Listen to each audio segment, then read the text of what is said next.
Pemirsa, Aliansi Bela Islam atau ABI Aceh bersama Dewan Komisi 6 DPRA menggelar aksi Bela Al-Quran di depan menara Masjid Raya Baitur Rahman, Banda Aceh. Penyampaian orasi ini digelar sebagai bentuk kecaman umat Islam di Aceh terhadap pelecehan kitab suci Al-Quran. Seruan aksi yang dilakukan pada Jumat kemarin adalah sebagai bentuk ekspresi amarah umat Islam di Aceh terhadap tindakan rasialisme, pembakaran dan pengerobekan kitab suci Al-Quran oleh politikus Belanda, Swedia dan Denmark secara terang-terangan di muka umum sehingga melanggar aturan PBB.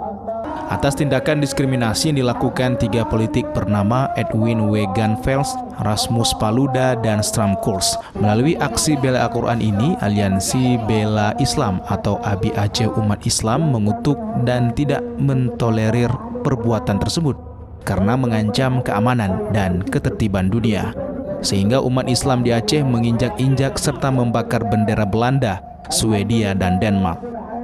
Proses pembakaran bendera dilakukan oleh Tengku Yunus selaku Komisi 6 DPRA bersama Aliansi Bela Islam dan disaksikan langsung oleh masyarakat. Di dalam pernyataannya, Aliansi Bela Islam atau ABI juga meminta pemerintah untuk segera memboikot seluruh produk-produk dari negara-negara yang menodai agama Islam. Akan menggerakkan seperti sebuah petisi ataupun tuntutan. Insyaallah nanti akan kita sampaikan kepada Ketua DPR dan moga-moga ditindaklanjuti sesuai dengan tuntutan kawan-kawan aksi Bela Islam.